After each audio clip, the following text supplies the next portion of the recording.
Jean chapitre 11.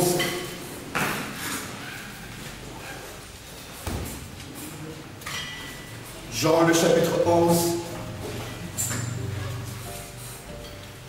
Et nous commençons à lire le premier verset. Alléluia. Amen. La Bible dit, est-ce que vous y êtes? Est-ce que vous y êtes? J'ai lu la parole de Dieu, je commence par le verset 1, la Bible dit, il y avait un homme malade, c'était Lazare de Béthanie. C'était Lazare de Béthanie, le village de Marie et de sa sœur Marthe. Marie, soulignez bien cela, soulignez très bien cela, Marie était celle qui versa du parfum sur le pied du Seigneur.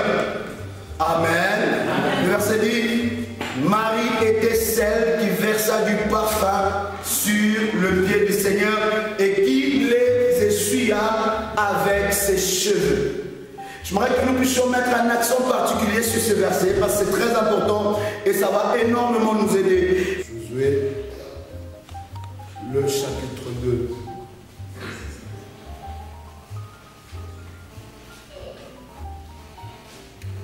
Est-ce que vous y êtes?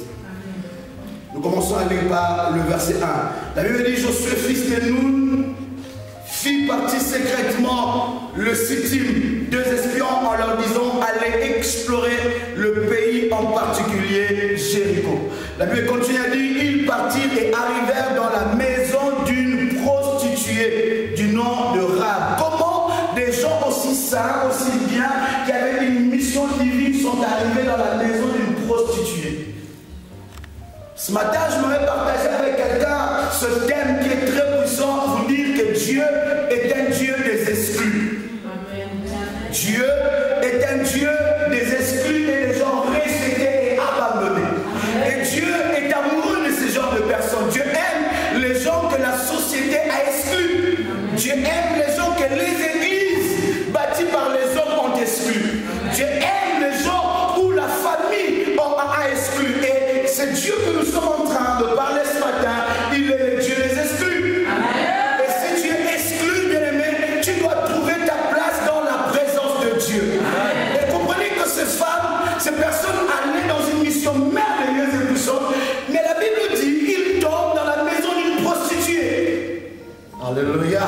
Continuons la lecture de la parole. La Bible dit, cette prostituée s'appelait Rahab. Et ils y couchèrent. Ils ont passé la maison, la nuit plutôt, dans la maison d'une prostituée. Vous vous rendez compte qu'en Israël, une prostituée ne pouvait pas recevoir des gens qui étaient saints. Et d'ailleurs, quand on attrapait quelqu'un en frappant des lits, on le tuait. Et une prostituée était une femme qui était rejetée. Personne ne pouvait faire cas de lui. Mais regarde, quand cette personne arrive dans cette mission, ils atterrissent dans la maison de cette prostituée. Amen. Le verset 2, on dit au roi de Jéricho, des Israéliens, les Israélites plutôt sont arrivés ici, c'était pour explorer le pays. Le roi de Jéricho envoya, dit à Rahab, fais sortir des hommes qui sont venus chez toi, qui sont entrés dans ta maison. En effet, c'est pour explorer tout le pays qu'ils sont venus. La femme brûlait les hommes et le cacha. Waouh, quelle révélation. Puis elle dit, il est vrai que ces hommes sont arrivés chez moi, mais je ne savais pas d'où ils étaient. Et au moment où l'on allait fermer la porte, à la tombée de la nuit, ils sont sortis, j'ignore où ils sont allés. Le verset continue à dire, dépêchez-vous de le poursuivre et vous le rattraperez. Elle avait fait plutôt monter les espions sur le toit et les avait cachés sous le tige de lin qu'ils avaient arrangé. Le verset 8, est-ce que vous lisez avec moi? Amen. Avant que les espions se couchèrent, Rahab monta vers eux sur le toit et leur dit, je le sais. Regardez, c'est lui qui a la révélation, c'est une femme prostituée. Souvent les gens que nous regardons avec un mauvais regard, ce sont ces personnes que Dieu utilise. Voilà pourquoi l'église n'est pas un lieu de condamner, l'église n'est pas un lieu où on va exclure les gens, mais l'église c'est un lieu où les exclus trouvent une place. Alléluia. Et l'église n'est pas bâtie sur la pensée des hommes, l'église n'est pas bâtie sur la mentalité humaine,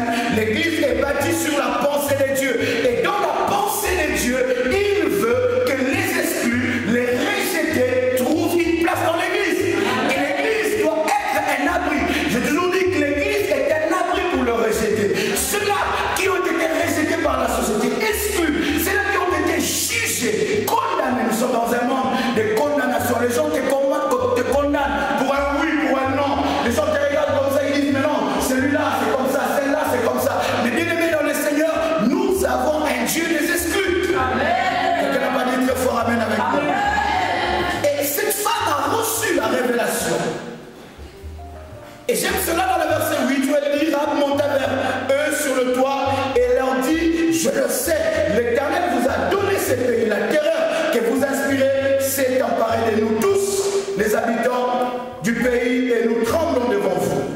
En effet, nous avons appris comment à votre sortie d'Égypte, l'Éternel a asséché devant vous l'eau de la mer Rouge et comment vous avez traité les deux rois des Amoréens de l'autre côté du Jourdain, Sion et Gog, que vous avez exterminés. Regardez le verset 11.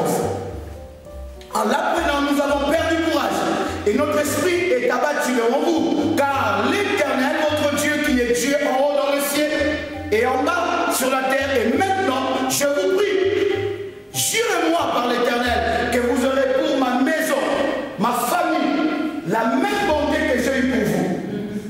Donnez-moi l'assurance que vous laisserez vivre mon père, ma mère, mes frères, mes soeurs et tous et l'heure que vous le sauverez la vie quand vous viendrez. Lisons maintenant Matthieu, nous allons continuer la lecture là-bas. Matthieu le chapitre 1. Est-ce que vous êtes avec moi? Matthieu le chapitre 1.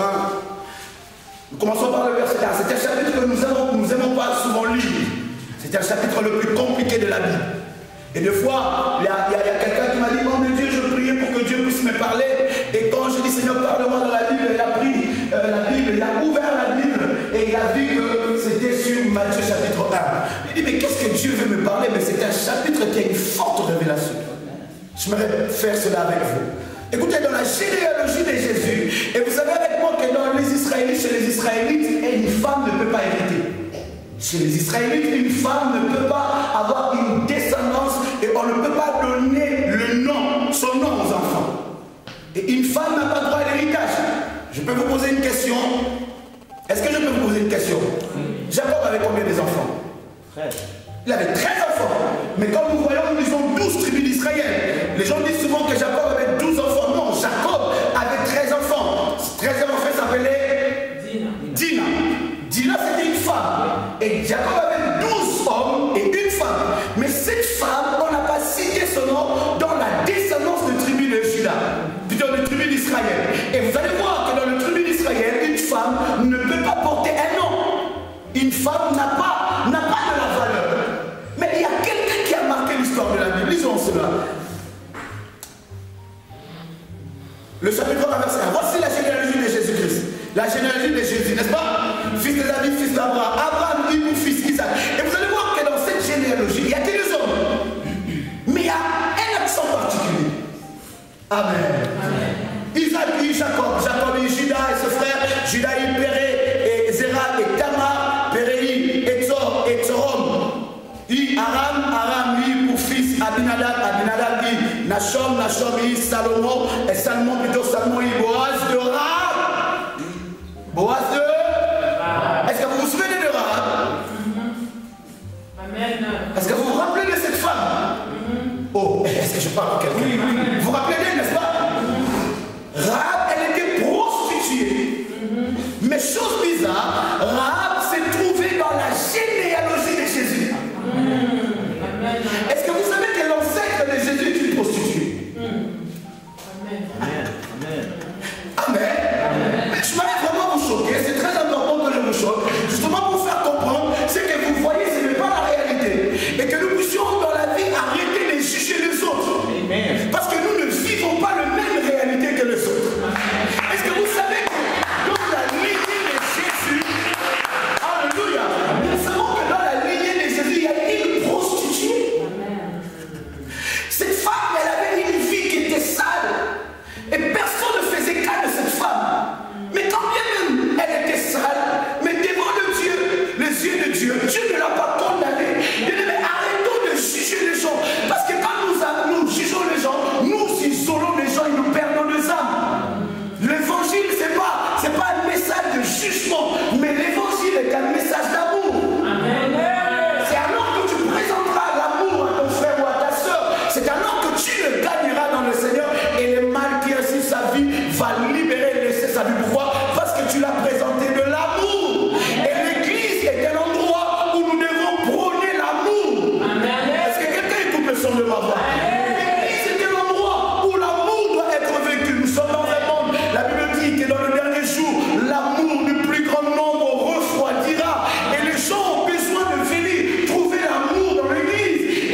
apprécier.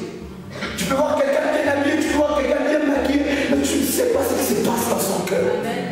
Et les gens dans ce monde sont tellement méchants qu'ils te jugent tout de suite. Moi, je me suis appelé les juger. Alléluia. Et Dieu est un Dieu des exclus, des méprisés. Alléluia.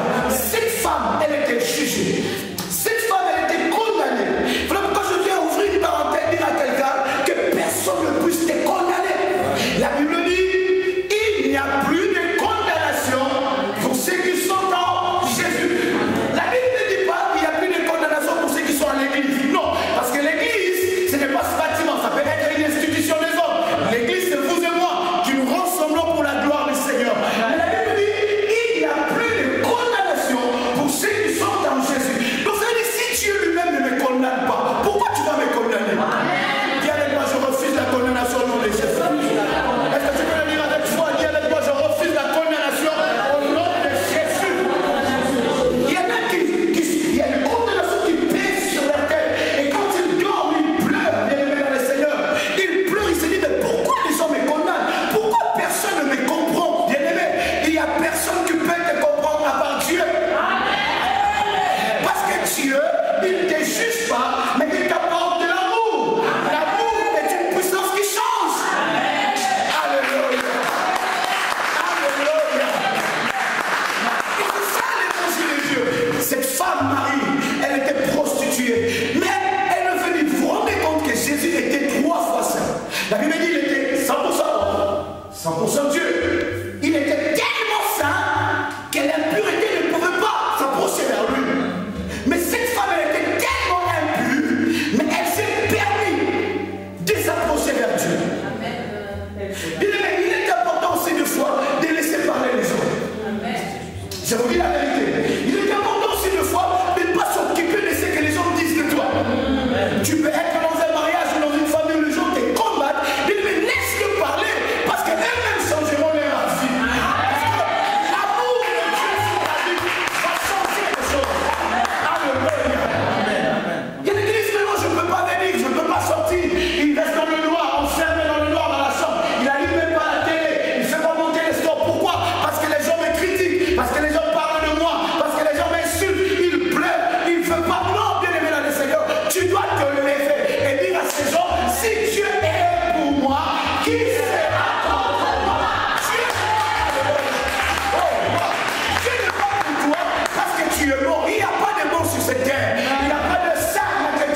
Et la Bible dit, elle a pris le parfum de grand marque, elle a jeté sur le pied du Seigneur, elle a essuyé avec ses cheveux. Vous savez, le cheveu d'une femme, c'est sa gloire. Et vous allez voir nos soeurs, nos mamans, aujourd'hui comment chaque femme a sa façon de faire ses cheveux. Et vous allez voir que le modèle ne sont pas le même. Chacun a sa petite touche, a sa façon de faire. Et vous allez voir que nos mamans sont... Est-ce qu'on peut acclamer le Seigneur pour nos femmes qui sont dans l'église?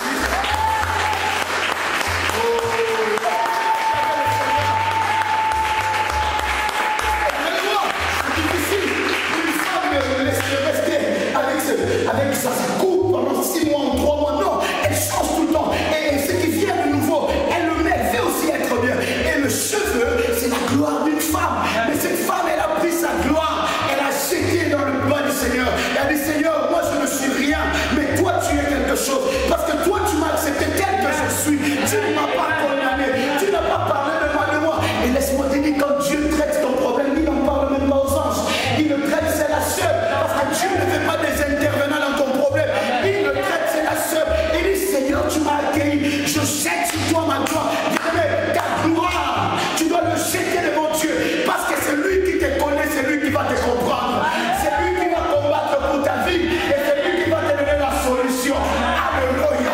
Elle a jeté, dit non, Seieur, c'est pour toi. Elle a essuyé. Et la Bible dit que cette femme, elle était vraiment dans cette humilité du cœur. Et le Seigneur Jésus, oh j'aime Jésus, Jésus a laissé les temps que cette femme puisse toucher ses pieds. Lui qui est saint, il a laissé les temps pour cette femme. Si seulement une soeur rentre ici avec une mini-jupe, tout le monde va regarder, mais elle ne sait pas qu'on est à l'église. Mais tu ne connais pas sa vie, tu ne connais pas son cœur, tu l'acceptes telle qu'elle est. Si une femme ou un frère vient ici, je ne sais pas comment, tu dis, ah mais à l'église, on n'a pas des coupes comme ça à l'église, il ne faut pas mettre des locks. Mais tu ne connais pas sa vie, laisse-lui comme Dieu l'a appelé. Laisse-lui, qui es-tu pour juger celui que Dieu a appelé? Dieu lui-même va l'enseigner. L'évangile, ce n'est pas la condamnation. Et nous vivons dans un monde de condamnation, où les gens te condamnent, te critiquent pour un oui, pour un non. Tu avais un petit appartement, oh il a un petit appartement. Tu as un grand appartement, oh mais c'est grand appartement tout seul, qu'est-ce qu'il fait avec? Tu marchais à pied, oh mais tout le temps il est à pied. Tu achètes une voiture, ah moi j'aime pas de telle voiture, j'aime la couleur rouge. Il est laisse-lui vivre sa vie. Alléluia. Alléluia. Et je veux dire, bien-aimé dans le Seigneur, que nous devons briser cet esprit. Et si tu sais comme toi tu as l'esprit de critiquer, depuis que tu l'as vu. J'aime cette chaussure même. J'aime que ça soit orange. Mais c'est sa chaussure. Laisse-la. Dis à celui qui est à côté de toi, vis ta vie. Vis ta vie. Avec non, mais tu connais pas ton voisin. Si tu es un voisin négatif, tu es sans place. Mais regarde celui qui est à côté de toi, dis vis ta vie. Jésus. Vis ta vie. Hein? Ah, tu as vu, hein? Vous finissez les cultes. Au lieu de saluer ta soeur ou ton frère, de lui, ah, frère, que Dieu te bénisse maintenant. Non, que Dieu te... Tu as acheté la veste là-haut. C'est dans quel magasin? Est-ce que... Non, bien aimé dans le Seigneur. Marie, elle était rejetée. Mais elle est venue près du Seigneur. Et le Seigneur l'a accueillie telle qu'elle était. J'aime Jésus, bien aimé. Jésus accepte les gens tels qu'ils sont. Il n'a pas besoin de ton jugement. Mais il a besoin d'apporter l'amour dans la vie de cette personne. Pour que cette personne chante. Dans l'église, quand tu vois quelqu'un chanter, oh lui chante, lui est-ce que sa vie est claire? Laisse-lui chanter. Celui qui changera sa vie, c'est Dieu. Mais si l'église n'apporte plus l'amour, qui deviendrons-nous? Aujourd'hui, les gens s'appuient sur les psys. Il va expliquer son d'ailleurs. J'ai parlé avec un bien-aimé en Guadeloupe. J'étais en mission de Guadeloupe, je voudrais bénir le Seigneur pour vos prières. Nous avons passé 2 semaines extraordinaires en Guadeloupe et en Martinique. Et Dieu est fidèle, Dieu a manifesté tellement sa grâce et sa gloire. Ceux qui sont sur la page Facebook de l'église, ils ont vu de témoignages, ils ont vu de photos extraordinaires et nous bénissons le Seigneur. J'aimerais vraiment rendre grâce à Dieu pour vos prières, pour votre soutien. Et je bénis le Seigneur pour toutes choses qu'il a accomplies. Et Dieu nous a ouvert les yeux. Mais c'est loin un monde là-bas. Dieu peut changer toute ta vie. Et tu n'auras pas besoin de toutes ces choses-là. Les gens ne trouvent plus de l'amour dans l'église. Où est parti l'amour dans l'église?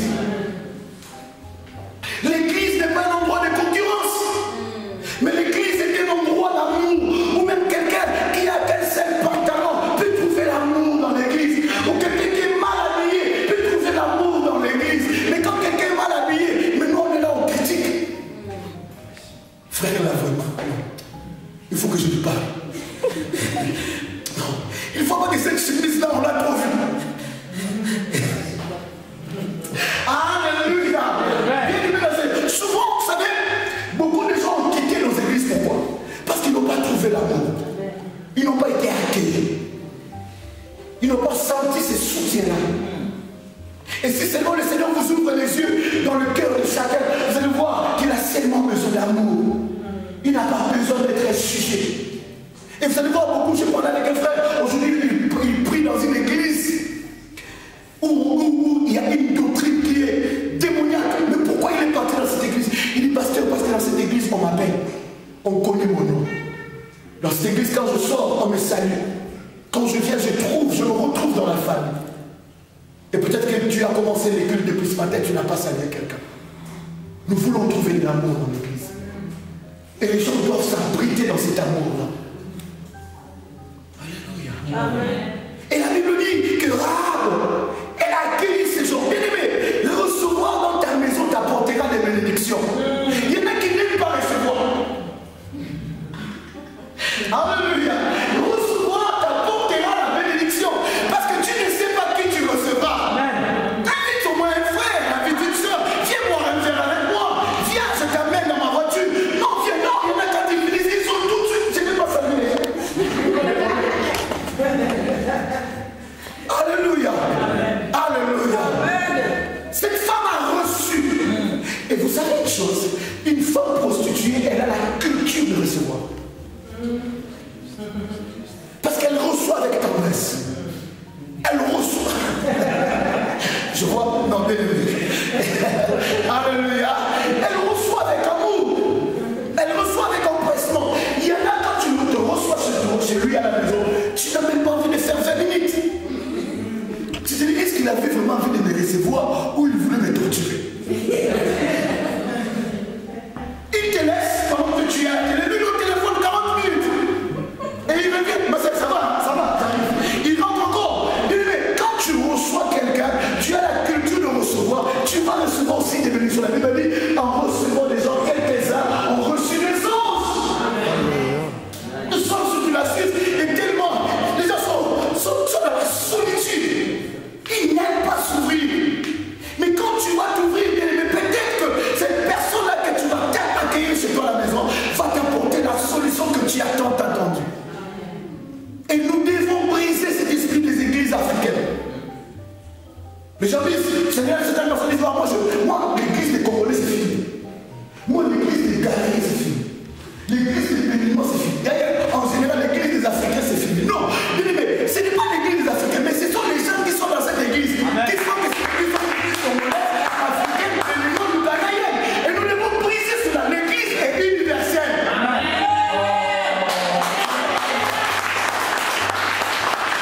Tu ne peux pas amener ta mauvaise culture de chez toi dans l'église. L'église est universelle. Et chaque race, chaque personne, vietnamien, irakien, je ne sais pas, espagnol, français, suisse, congolais, africain, tout le monde doit trouver sa place. Et quelqu'un ne peut pas savoir. Je sais, depuis qu'il est venu à l'église, depuis qu'on a commencé à chanter, linga, linga, linga, linga. Mais là, lui, il est vietnamien.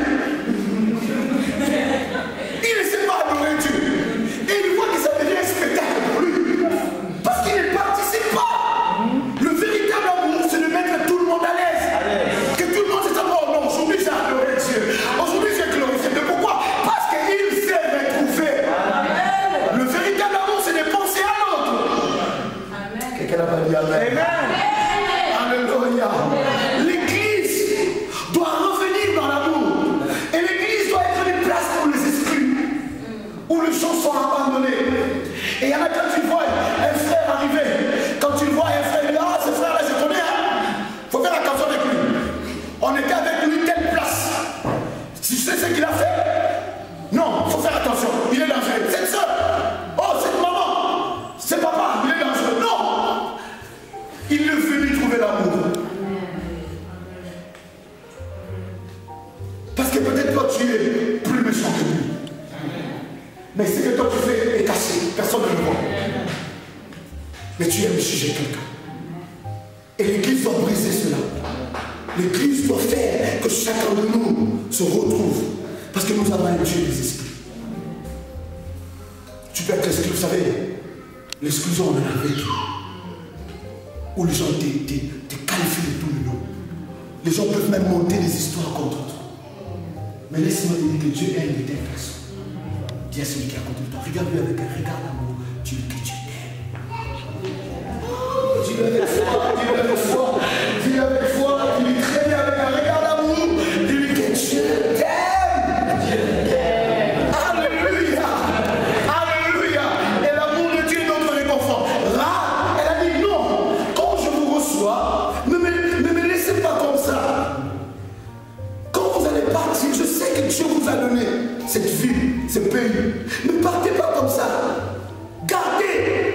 famille, que ma famille ait la vie sauve, que mes enfants, que mes frères. Elle a intercédé pour sa famille, elle était prostituée.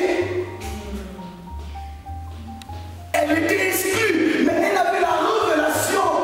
Je viens dire à quelqu'un de l'aimer dans le Seigneur, même si les gens t'ont exclu, ce n'est pas une raison pour que tu puisses t'exclure toi-même. Réveille-toi et relève-toi. Parce que Dieu ne t'a pas condamné. Dieu te dit, réveille-toi et prends courage. C'est pas parce que je me sens sale, je péchais. Non, je ne veux pas venir à l'église. Non, bien aimé dans le Seigneur. Dieu ne t'encourage pas dans le péché. Mais Dieu veut que tu te réveilles, que tu te relèves et que tu puisses te lever et te dire, Seigneur, je sais que je suis faible. Bien aimé, qui n'est pas faible ici? Qui n'a jamais fait de péché?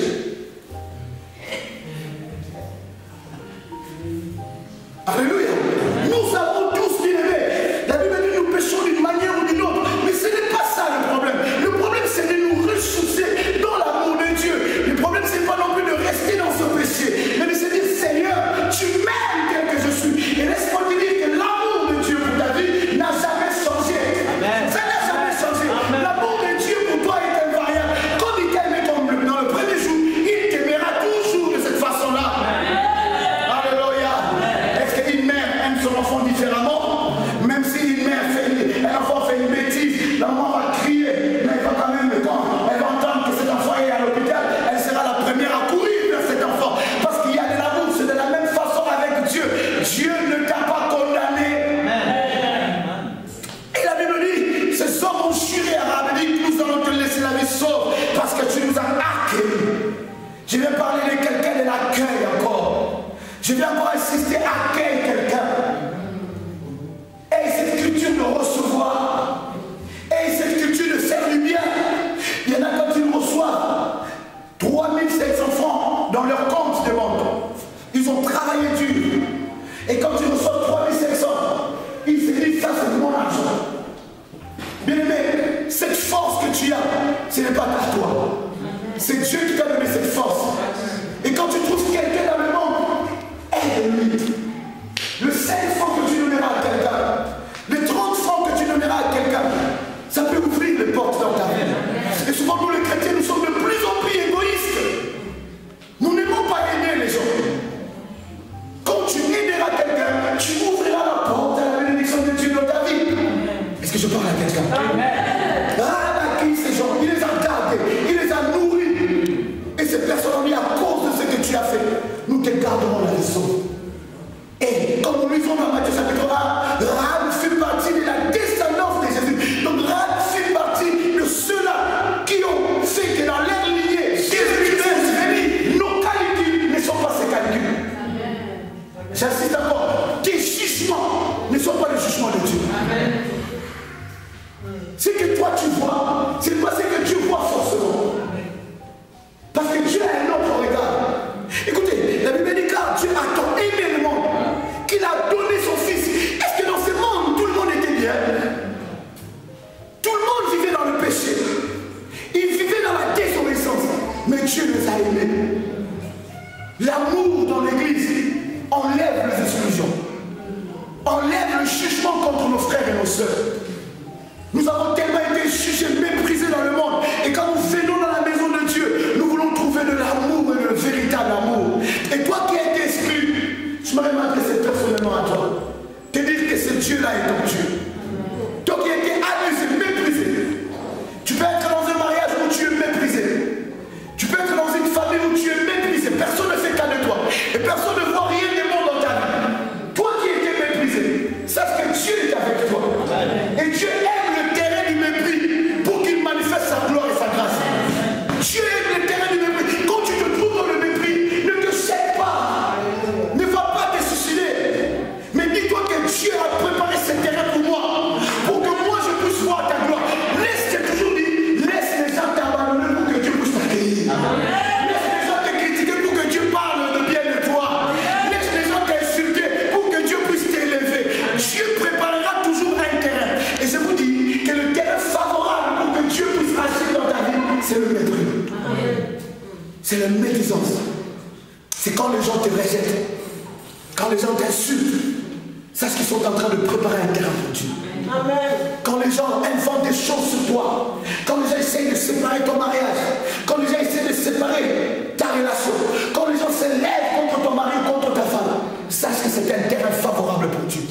Parce que Dieu aime de telles occasions pour qu'il montre que l'amour est plus fort que la haine. Que l'amour est plus fort qu'autre chose. Et il nous aime. Et je vais dire à quelqu'un que Dieu te fera sortir de là.